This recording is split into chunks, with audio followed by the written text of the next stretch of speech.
अभी असली असली बम कहाँ फटा है? हुँ, असली बम तो 9 तारीख के बाद फटने शुरू होंगे। मैं इसीलिए कह रहा हूँ कि ये जो चाहे उसमें गडकरी हो, चाहे हुँ, मुकेश अंबानी हो, चाहे राहुल गांधी हो, चाहे चंद्रबाबू नायडू हो, तो जब ये इतना बड़ा गठजोड़ बन जाएगा, तो इस हुँ, हुँ, गठजोड़ का रिजल्ट क्या होगा, वो सोचिए आप। प्रधानमंत्री का जो पद है, हुँ, सम्मान उसका होना चाहिए। आप मुझे एक चीज़ बताइए, हुँ, प्रधानमंत्री देश के प्रधानमंत्री हैं या भाजपा के प्रधानमंत्री? पहले डोज़ इनको बिहार की दी जाए, फिर हुँ। बड़ी डोज़ और बड़ा कैप्सूल इनको दिल्ली वाला दिया जाएगा। आज आपको अपनी माँ याद आ रही है? जब मणिपुर चल रहा था तब आपको अपनी माँ याद नहीं आई? क्रॉस वोटिंग होगी, 100% क्रॉस वोटिंग होगी। कितनी वाह! होगी, किस लेवल पे होगी? अति उत्साह में और अत्यधिक भी हो सकती है। नमस्कार दोस्तों। वोटर अधिकार यात्रा ने भाजपा को ऐसा फंसा दिया है कि भाजपा समझ ही नहीं पा रही है कि आखिर करे तो करे क्या। आपको ये बता दें कि अब ये कहा जा रहा है कि शाह ने बिहार के भाजपा के बड़े नेताओं को दिल्ली मीटिंग के लिए बुलाया है, ये पता करने के लिए कि इस यात्रा से भाजपा को कितना नुकसान हुआ है। और दूसरी तरफ नितिन गडकरी ने गुजरात लॉबी की नींदें उड़ा रखी हैं। नितिन गडकरी और शिंदे की बातचीत हुई है ठीक उपराष्ट्रपति चुनाव से पहले। और कौन सा बम फटने वाला है उपराष्ट्रपति चुनाव में, क्या है पूरा मसला, समझेंगे वरिष्ठ पत्रकार केपी मलिक जी से। मलिक सर, आपका बहुत बहुत स्वागत है जी, सर। नमस्कार। राहुल गांधी का हाइड्रोजन बम तो बाद में फटेगा, ये नितिन गडकरी और शिंदे की जो बातचीत हुई है उपराष्ट्रपति चुनाव से ठीक पहले, ये कौन सा धमाका करने वाला है, ये बताइए। नहीं, ये तो प्रज्ञा जी ऐसा है कि जैसे दिवाली से पहले 1-2 दिन पहले वो छोटे-मोटे बम पटकते रहते हैं, वो शुरुआत है अभी। जी। अभी असली असली बम कहाँ फटा है? हम्म। असली बम तो 9 तारीख के बाद फटने शुरू होंगे।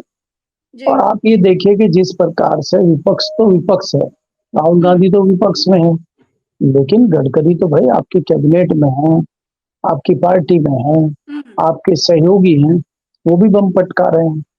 जो हम्म। हमारे सूत्र बता रहे हैं कि शिंदे भी गडकरी के टच में है और एक कोई बातचीत का भी राउंड हुआ है, तो ये क्या है, खाली नाश्ता पानी करने के लिए तो हुआ नहीं है। क्योंकि आप देखेंगे भाई, शिंदे, एकनाथ शिंदे वो भी परेशान है काफ़ी दिन से। अब तो वो हेलीकॉप्टर लेके गाँव में भी नहीं जा पा रहे हैं कि किससे नाराज़ होके कहाँ जाएँ? तो उनको एक कंधा चाहिए, तो वो कंधा गडकरी के रूप में उनको मिल गया है। देखिए, अभी बहुत सारी चीज़ें जो पिछले दिनों आप देख रहे हैं, जिस प्रकार से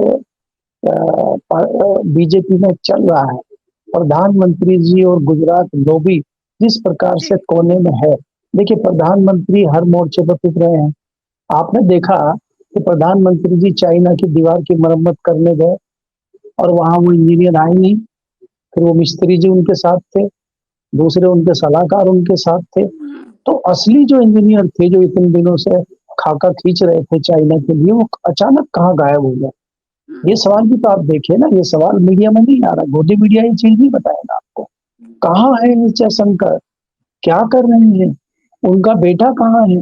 ये लोग क्या कर रहे हैं दोनों? तो ये जो बड़ा इश्यू है, इससे कहीं न कहीं प्रधानमंत्री जी बैकफुट पे हैं, घबराए हुए हैं, एक।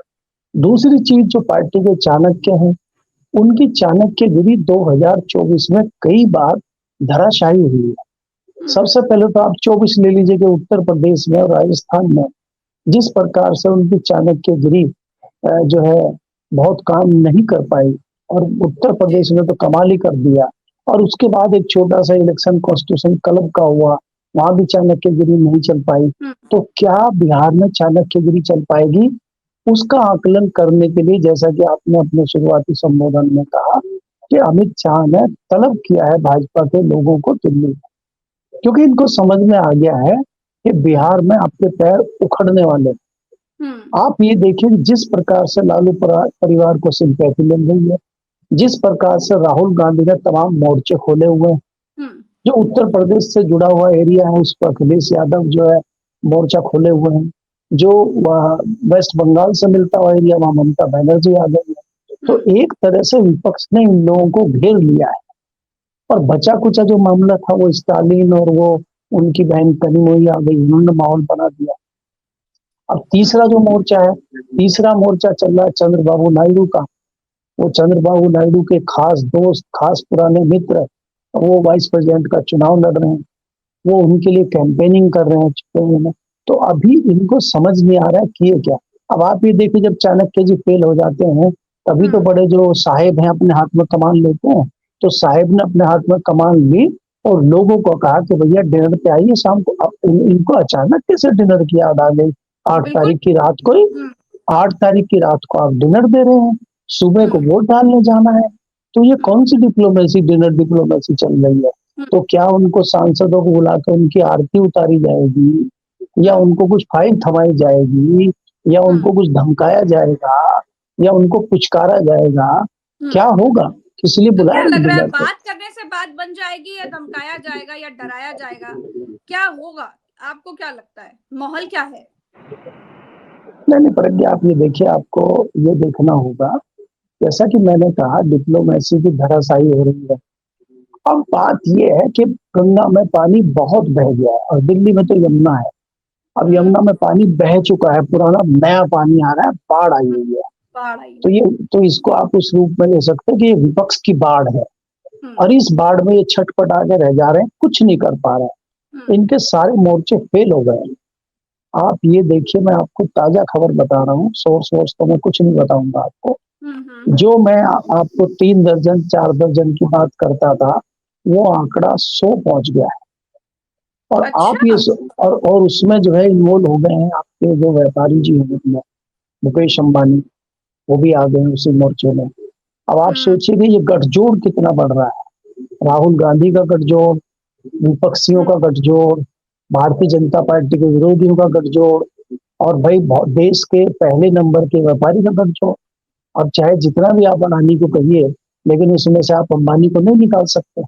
और ऐसा भी नहीं है कि पर्दे के पीछे हो रहा है ये सारा खेल। भाई इसीलिए तो छापे पड़ रहे हैं, इसीलिए तो छापे बिल्कुल पड़ सही रहे हैं बात रिलायंस है। पे। नहीं तो आप कुछ दिन अच्छा, पहले वहां छापे तो जाके शेर गडकरी के पर भी साथ, पड़े, शेर दिक्कत के तो साथ गडकरी से भी है। मैं इसीलिए कह रहा हूँ कि ये जो, चाहे उसमें गडकरी हो, चाहे मुकेश अंबानी हो, चाहे राहुल गांधी हो, चाहे चंद्रबाबू नायडू हो, तो जब ये इतना बड़ा गठजोड़ बन जाएगा तो इस गठजोड़ का रिजल्ट क्या होगा वो सोचिए आप। तो वाइस प्रेसिडेंट का इलेक्शन तो कुछ भी नहीं है इनके सामने। वाइस प्रेसिडेंट का इलेक्शन तो बहुत बड़ी चीज नहीं है। ये सरकार कितने दिन बचेगी, ये सरकार कितने दिन चलेगी, बड़ा सवाल ये है। कितने दिन जी। चलेगी, नहीं यही देखिए, सवाल पूछ। पहले तो इंतजार करिए आप 9 तारीख का, बिल्कुल। और 9 तारीख के नतीजे आप देखिए। हम्म अब उसमें उसमें विपक्षी कोशिश फिर भी ये है। उसके बाद 1 महीना 2 महीना कुछ तो आपके सूत्र तो सब आपको बता देते हैं, आपके पास तो अंदर की इतनी जानकारी होती है कि किसी के पास नहीं हो सकती। इसीलिए मैं आपसे पूछ रही हूँ कितना हो सकता है, 1 महीना 2 महीना 3 महीना। देखिए प्रज्ञा जी, मुझे ये लगता है हम्म कि वाइस प्रेसिडेंट के इलेक्शन के बाद जो बिहार में चुनाव है, तो हाँ। नवंबर तक आपको इंतजार करना पड़ेगा। अच्छा। तो ये दिसंबर में खेले सब होंगे, क्योंकि बिहार चुनाव का रिजल्ट इनके खिलाफ आने वाला ये भी सबको पता है। तो पहले डोज इनको बिहार की दी जाए, फिर बड़ी डोज और बड़ा कैप्सूल इनको दिल्ली वाला दिया जाएगा। इस तरह की अच्छा, चर्चा है एक बात सियासी कहें कि खेलों में मनीष चल सर, रही आपके साथ जी। डिबेट करने में मजा बहुत आती है। आपका हमने एक ट्वीट पढ़ा, उसमें आपने लिखा है ट्वीट में कि गडकरी बागियों के सरदार बन सकते हैं। जिन गडकरी की गुजरात लॉबी वालों से कभी सुर उनका मिला ही नहीं, वो गडकरी अब खुलकर कह रहे हैं कि जो लोगों को मूर्ख बना ले वही बहुत अच्छा नेता होता है। अब दुनिया तो जानती है कि ताली थाली नोटबंदी से किसने मूर्ख बनाया है। आपको क्या लगता है, गडकरी किस मूर्खाधिराज, मतलब किसकी बात कर रहे हैं जिसने लोगों को मूर्ख बना रखा है? अब ये तो इसकी व्याख्या आपने कर ही दी है, इसमें संशय थोड़ी है, किसी को भी संशय नहीं है। ये तो राजनीति का जो अनाड़ी आदमी है, जो राजनीति को अच्छे से नहीं भी समझता है, वो भी सीधे सीधे अंदाजा लगा लेता है कि भाई मूर्ख कौन बना रहा है, जुमलेबाजी कौन कर रहा है। अब आप ताजा हालात बताइए, आपकी मदर की डेथ हुए कितने दिन हो गए हैं, और आज भी आप उनको भुनाने की कोशिश कर रहे हैं। अरे भाई, मंच पे आया, किसी ने गाली दे दी, क्या दे दी, उसकी व्याख्या तो इनके मंत्री ने कर दी ना, बिहार के एक मंत्री ने, कि हमारे तो बच्चे टीचर को गाली दे देते हैं, और गाली देना तो एक आम बात है, और ये माँ की बात कर रहे हैं। तो अगर देखिए, प्रधानमंत्री का जो पद है, सम्मान उसका होना चाहिए। आप मुझे एक चीज बताइए, प्रधानमंत्री देश के प्रधानमंत्री है या भाजपा के प्रधानमंत्री? देश वो के प्रधानमंत्री। तमाम रैलियां कर रहे हैं। भारतीय जनता पार्टी का बिल्ला 24 घंटे लगाए रखते हैं वो तो। चाइना में और बाहर जब जाते हैं, वहां सिर्फ मुझे लगता है उतारते हैं वो। नहीं तो कमल का फूल चिपकाए रखते हैं छाती से। तो आप अगर कमल का फूल छाती से चिपका के घूम रहे हैं, तो आप तो लग रहा है जैसे भारतीय जनता पार्टी के प्रधानमंत्री, आप देश के प्रधानमंत्री हैं, आपके पद की एक गरिमा है। और जब आप इस तरह की छोटी बातें करते हैं, तो कई बार हमें लगता है कि ये देश का दुर्भाग्य है और बड़ा दुख होता है। आज आपको अपनी माँ याद आ रही है, जब मणिपुर चल रहा था तब आपको अपनी माँ याद नहीं आई?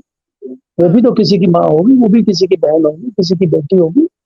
जब आपने उनको सुपन का ताड़ का पता नहीं क्या क्या बताया था पार्लियामेंट में, मेंबर ऑफ 50 करोड़ की पार्लियामेंट को, जर्सी गाय, बहुत कुछ बोला था। हाँ, तो अब जब आप इस तरह की लैंग्वेज यूज कर रहे हो, तब आपको अपनी माँ का ख्याल नहीं आया?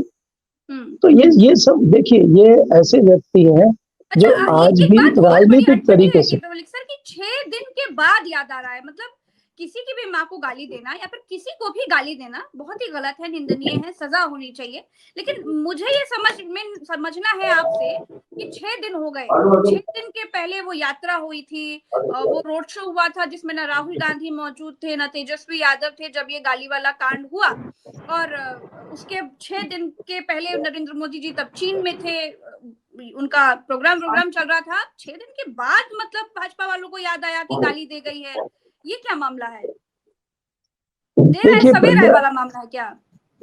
देखिए प्रज्ञा जी, आपको ये समझना होगा कि आज इनके पास बिहार में कुछ कहने को, देने को, बात करने को है नहीं। तो ये इन्होंने फॉर्मूला निकाला है, और प्रधानमंत्री जी ऐसे चाटुकारों से घिरे हुए हैं जो उनको बाहर की कोई तस्वीर दिखाना या देखने देना ही नहीं चाहते। आज प्रधानमंत्री जी या तो समझ नहीं पा रहे हैं कि माहौल क्या चल रहा है, या प्रधानमंत्री जी को वो चीजें देखने नहीं दी जा रही। यहाँ पे मुझे एक मोदी वीडियो पुराना, कोटा पूरा तो कर रहा था, अब 6 दिन हाँ के बाद मोदी पुराना, जी को याद आया। कल उन्होंने नहीं एक पुराना वीडियो नहीं, वो कॉन्फ्रेंसिंग के इसीलिए बीच में वीडियो मैं कॉन्फ्रेंसिंग मैं के दौरान महिलाओं के आंसू दिख गए उन्हें। मैं प्रज्ञा जी इसीलिए कह रहा था कि ये अगर देखिए, पहली बात तो ये है कि है तो गलत कि प्रधानमंत्री जी की बिल्कुल मां गलत को है, अगर कोई गाली दे रहा, गलत है। बिल्कुल उस गलत है। व्यक्ति को उस व्यक्ति को तत्काल गिरफ्तार करना चाहिए, उसको सजा देनी चाहिए, वो जो भी है। दूसरी चीज ये है कि क्या आप वो लड़ाई खुद ही लड़ेंगे? आपके लोग नहीं लड़ पा रहे हैं, आपकी पार्टी नहीं लड़ पा रही है, तो क्या आप सबने आपको छोड़ दिया है क्या? और आप खुद अपनी माँ की लड़ाई लड़ रहे हैं, ये स्थिति आ चुकी है क्या? एक बात तो ये है। दूसरी बात ये है कि आप बिहार में जाके, अब आपको सारे मुद्दे जो है चले गए हैं, आपके पास कुछ नहीं बचा है, आप सिर्फ बा के नाम पे वोट मांगेंगे। ये दयनीय स्थिति आ चुकी है क्या आपकी? तो ये जताता है कि इनके पास कुछ नहीं बचा है और हालत खराब है, इसलिए ये आखिर में ये अपनी माँ के नाम पे वोट मांग रहे हैं। इनके चारों तरफ से इनके ऊपर जो वार चल रहे हैं, इनको चारों तरफ भागने का रास्ता नहीं मिल रहा है। तो इनको लगता है बिहार चुनाव जीतने के लिए शायद माँ का फॉर्मूला काम कर दे, माँ का आशीर्वाद काम कर जाए, इनको ये लग रहा है। लेकिन ये यहीं पे हट जाता है मामला, जब आप कहते हैं कि चाणक्य जी ने बिहार के लोगों को बुला लिया है कि क्या स्थिति है। क्योंकि इन्होंने जितने वहां पे चक्रव्यूह रचे थे, जितने इन्होंने शाम दाम दंड किए थे, जितने कारतूस छोड़े थे, वो सब जी। खुश निकले। पीके जी भी बिल्कुल। खुश हो गए वहां जाके, पीके जी भी खुश इन्होंने हो गए, उनका बागेश्वर तो नहीं बाबा को चला। भेजा सबसे पहले हिंदू राष्ट्र के लिए। फिर जी इन्होंने वो भी बिहार में तमाम योजनाएं दी, बहुत सारी योजनाएं दी, आने वाले समय में भी कहा जा रहा है देंगे, कोई काम नहीं आया। ऑपरेशन सिंदूर का ऐलान भी वहीं से किया, रोना धोना भी रो लिया, लेकिन कुछ काम नहीं आया। बात तो आप बिल्कुल ठीक कह रहे हैं कीपी मलिक सर, लेकिन हालत इतनी खराब हो गई है, जो लोग आदेश देते हैं अब उन लोगों को अपने बड़े नेताओं को बुला करके पूछना पड़ रहा है कि जी इस यात्रा का क्या असर है गुरु, मतलब कितना नुकसान हुआ। अब आप ये देखिए कि जब आप उनको बुलाएंगे, तो आप उनको डांटेंगे कि उनसे पूछेंगे? आपका तो आदेश चलता था ना, आपको तो डांटते थे। आपको मैंने किस्सा याद दिलाया था पिछली बार कि इन्होंने डांट लगाई थी एक उत्तराखंड के नेता हाँ को, बिल्कुल। और उसने इनकी डांट सुन ली और कहा उखाड़ लीजिए जो उखाड़ना है आपको। तो ये तो स्थिति इनकी आ चुकी है। उससे पहले मैंने आपको कॉन्स्टिट्यूशन क्लब याद दिलाया। तो अब इनकी बात कोई सुन नहीं रहा है, ना कोई इनसे डर रहा है। वो डर लोगों का निकल चुका है, जो डर भय था अब वो निकल चुका है। और मैंने प्रज्ञा जी आपको पहले भी बताया था कि कई सारी जो एजेंसियां हैं, कई सारे जो ब्यूरोक्रेट्स हैं, उनने भी इनकी बात सुनना बंद कर दिया है। मेरे पास तमाम नाम है, ऑफ द रिकॉर्ड आप पूछोगे तो मैं कई नाम भी बता दूंगा आपको। अच्छा। अब वो इनको फॉलो ही नहीं कर रहे हैं, इनकी बात ही नहीं सुन रहे। आप सोचिए स्थिति कहाँ पहुंच गई है। अब आपको हर जगह ईडी के छापे, हर जगह सीबीआई के छापे, हर जगह इनकम टैक्स के छापे दिखाई नहीं देंगे। वो हम्म। कुछ चुनिंदा जगहों पे तो आप मार सकते हैं, लेकिन अब वो चीजें उस तरह से नहीं होंगी। तो ये क्यों हो रहा है एकाएक? क्योंकि अफसर को दिखाई देता है कि अगर सत्ता पलट गई तो हमारा क्या होगा। और वो सबसे बड़े जो है मौसम विज्ञानी होते हैं नौकर साहब, तो उन नौकर साहब को दिख गया कि गवर्नमेंट कभी भी जा सकती है, इसलिए वो कोई एक्शन नहीं कर रही। ये मैं अंदर की बात बताऊंगा आपको जो कोई नहीं बता रहा। अच्छा, बड़ी गंभीर उपराष्ट्रपति स्थिति है चुनाव से चलिए। दयनीय स्थिति दिख रही है बिल्कुल। उपराष्ट्रपति चुनाव से पहले भी भाजपा बहुत घबराई हुई है, गुजरात लॉबी के हाथ पांव फूले हुए हैं। केपी मलिक सर, आपको क्या लग रहा है कि क्या होने जा रहा है? ये जो सेटिंग बैटिंग करने की कोशिश कर रहे हैं डिनर डिप्लोमेसी के जरिए या फिर बिहार के बड़े नेताओं को बुलाने के जरिए, ये सब कुछ जो करने की कोशिश कर रहे हैं, क्या वो काम आएगा? क्योंकि स्थिति तो वाकई बहुत खराब हो गई है। देखिए प्रज्ञा जी, मैं आपको 2-3 चीजें बताता हूँ जो 100% होने वाली है। एक तो आप लिख लीजिए कि क्रॉस वोटिंग होगी। ओके। 100% क्रॉस वोटिंग होगी। कितनी होगी, किस लेवल पे होगी? अति उत्साह में और अत्यधिक भी हो सकती है, अति उत्साह में।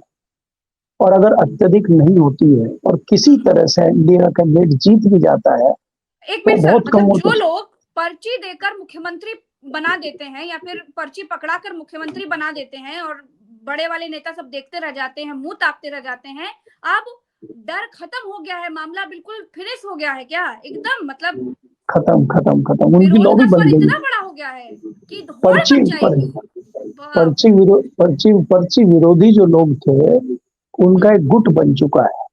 ओके। अब पर्ची विरोधी समझ लीजिए कौन कौन थे। उन पर्ची समझ गई, विरोधियों का लिख एक लिया मैंने सर तगड़ा, आपकी बात। हाँ तगड़ा गुट उनका बन गया और वो बदला लेने के लिए तैयार खड़े। अब मैं जो आपको कह रहा था, या तो अति उत्साह में अत्यधिक वोट डल जाए और एनडीए का कैंडिडेट हार जाए और विपक्ष कैंडिडेट जीत जाए, एक तो ये परिस्थिति। अगर बाय द वे एनडीए का प्रेसिडेंट वाइस प्रेसिडेंट का उम्मीदवार जीतता है तो वो कम मार्जिन से जीतेगा। उसका कम मार्जिन से जीतने का मतलब है कि विपक्ष का मामला मजबूत है और विपक्ष फिर उस पर ये करेगा कि विपक्ष तत्काल अविश्वास प्रस्ताव लेके आएगा, क्योंकि वो ये कहेगा कि भाई इनके पास बहुमत बचा नहीं है, इसीलिए इनका इतने कम मतों से इनका उम्मीदवार जीता है।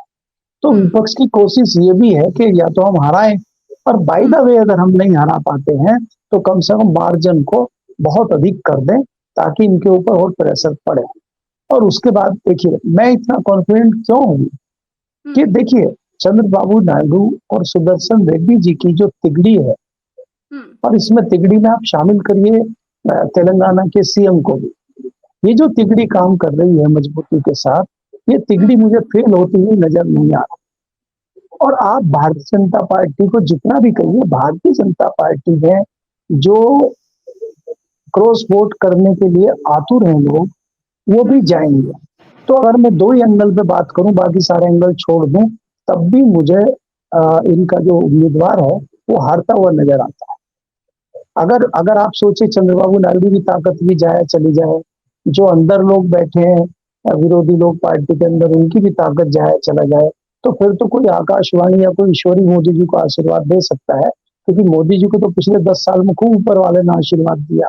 अगर ये पत्थर पे भी हाथ रख देते थे तो वो सोना हो जाता था, और आजकल सोने पे हाथ रख दे रहे हो पत्थर हो जा रहा है। तो आजकल इनका ये भी सिस्टम चल रहा है। तो ऊपर वाला कितना आशीर्वाद इनको देता है ये तो आपको 9 तारीख को ही शाम को पता चलेगा। आप दुर्भाग्य देश का देखिए कि मोदी जी अपनी माँ का रोना रो रहे हैं, और देश का जो सबसे संपन्न राज्य माना जाता है, जो देश को अनाज खिलाता है, गेहूं खिलाता है, आज वहां त्राहिमाम मचा हुआ है। और इनके पास एक ट्वीट करने को, इनके पास एक बोलने को, इनके पास समय नहीं। तो ये देश का दुर्भाग्य। और वो कौन वहां रहती है, सरदार और सिख, जो कहीं भी देश के कोने में या विदेश में कहीं भी कोई आपदा आती है सबसे पहले खड़े हुए दिखाई देते हैं। हमें नहीं भूलना चाहिए कि कोरोना काल में किस प्रकार से उन्होंने जो है चिताएं जलाने का काम किया था और कितना सहयोग किया था। और हम आज उनके लिए कुछ नहीं बोल रहे, तो बड़ा आक्रोश है जनता में इस चीज को लेकर। तो ये किस प्रकार से हर तरह हर जगह राजनीति करते हैं, क्या यहाँ भी राजनीति करनी चाहिए? जी बिल्कुल। चलिए, बहुत बहुत शुक्रिया केपी मलिक सर, आपने समय दिया। दर्शकों का भी बहुत धन्यवाद। आभार। तो उपराष्ट्रपति चुनाव से पहले भाजपा कितने कश्मकश में है वो तो साफ दिखाई दे रहा है, हालात बहुत खराब हैं। क्या कुछ होगा, पल पल की जानकारी हम आपको लगातार देते जा रहे हैं। आपको सारी जानकारियां समय समय पर बेरोक टोक पहुंचती रहे। इसके लिए चैनल को सब्सक्राइब कीजिएगा, वीडियो को शेयर कीजिएगा और अपनी राय हमें कमेंट में जरूर बताइएगा। नमस्कार, जय हिंद।